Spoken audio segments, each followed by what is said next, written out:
So very far, so happy together.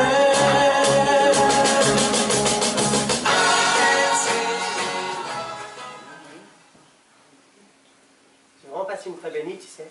Moi aussi. Un brunch. Après nuit, tous les deux. On peut dire qu'on est ensemble, non? Hop, hop, hop, hop, hop. On se calme, on se calme.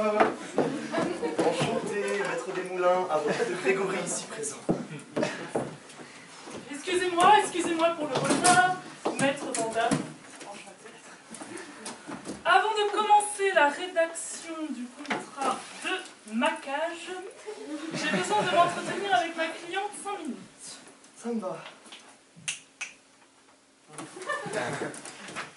Bon alors dites-moi, niveau physique, qu'est-ce qu'on a? 1m70, c'est petit ça quand même.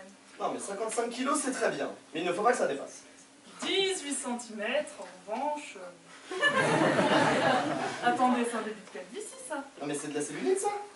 C'est dégueulasse. Étudiant en sociologie? Ok, c'est de la merde. Non, à 40 ans, ça finit chômeur à fumer des pétards à la maison. Ouh, elle est trader. Alors ça c'est dangereux. À 40 ans elle vous largue parce que c'est elle qui ramène le blé pendant que vous fumez des pétards à la maison.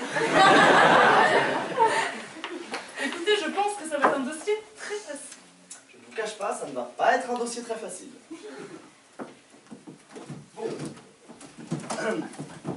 On va partir sur un contrat de maquage assez classique.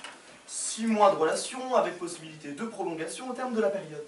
Avec évidemment une clause de rupture immédiate en cas de relation extra-conjugale. Évidemment, évidemment, avec néanmoins l'application de la jurisprudence pas vu, pas pris.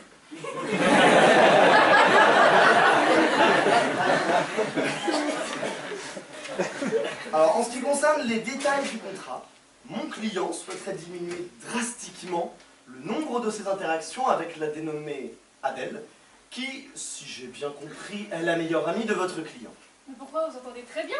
Oui, bon. C'est-à-dire que... Mon client a surpris sur Facebook, par hasard, hein, je tiens à le préciser, une conversation dans laquelle la dénommée Adèle le surnomme, et je cite, le beauf, brisant ainsi toute relation de confiance. Voici la pièce à réflexion. Non mais t'es vraiment... Excusez un instant. Non mais c'est hallucinant, il a pas le droit de faire ça. Selon l'article 1321, alinéa 16 du Code relationnel, si vous vous absentez de la pièce et que votre session est ouverte, il y a négligence de votre part, il est dans son droit, malheureusement. Ok. Ma cliente accepte la demande, mais elle aimerait que votre client coupe toute relation avec son ex, Mathilde. Quoi? Non, mais arrête. Je te dis que c'est une pote. Ma cliente consent à le croire, si celui-ci accepte de lui montrer les échanges de textos, pour préserver leur chère relation de confiance. Un instant. Bon, il y a quoi dans sa texto? Bah, c'est chaud. Ok, mais il y a quoi exactement? Regardez. Ah oui. Coquin. Non, ça c'est dégueulasse. Comme un gage de bonne volonté, mon client accepte de mettre un terme à sa relation amicale avec la dénommée Mathilde. Alors, en ce qui concerne les relations avec le sexe opposé, mon client souhaiterait que mademoiselle soit un peu moins consentante quand un inconnu lui offre un verre. Ma cliente accepterait volontiers de refuser les verres si votre client daignait payer les additions, une fois, de temps en temps. Ah, mais tout ça parce que je suis pauvre. Non, je crois que le mot c'est radin. Bon! Eh bien, je crois qu'il est temps de passer aux clauses abusives menant à une interruption immédiate du contrat. Alors, pendant les 6 prochains mois, les phrases suivantes seront interdites. Je t'aime.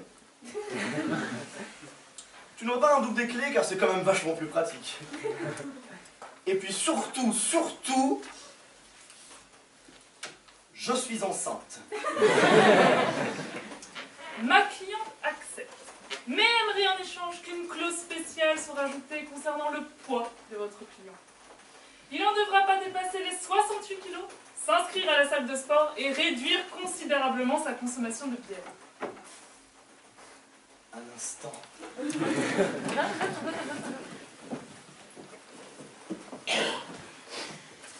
maman lui montrer des photos de la cellulite. Quoi? Non, c'est pas très sympa ça quand même. Non mais faut y aller mon vieux, hein. C'est elle ou vous, hein. Si vous êtes comme ça, dans 20 ans, c'est elle qui a la garde des gosses pendant que vous crachez la moitié de votre thune dans la pension alimentaire. Bah ouais mon vieux, allez du nerf. Bon... C'est un petit peu l'hôpital qui se fout de la charité. Ah bah oui, tu n'as qu'à faire un zoom sur ma cellulite. Non, mais c'est pour ton bien. Eh bien, si elle a de la cellulite sur les fesses, on va arrêter les levrettes pour ne pas offenser le regard de monsieur. Non, mais maître-moi là, mais qu'est-ce que vous avez fait? Le fait, c'est ma position préférée. La levrette, je n'aime pas trop. Je trouve ça un peu trop animal. Excusez-moi, ne vous inquiétez pas, le chantage sexuel, ça marche à tous les coups. On retire ce que l'on a dit. Hein. Alors, monsieur trouve le fessier de mademoiselle parfaitement à son goût. Et il a même accepté d'aller à la salle de sport une fois par mois. Oui, je suis prêt à prendre sur moi. Très bien. Dans ce cas, nous consentons à garder la levrette. Et pour prouver notre bonne volonté, nous vous offrons une bonne petite sodomie une fois par mois. Quoi? Si, faites-moi confiance. Bon, bah écoutez, je vous écouter. Eh bien, pour nous aussi. Merci. Et ne nous rappelez pas de sitôt. Il en faut.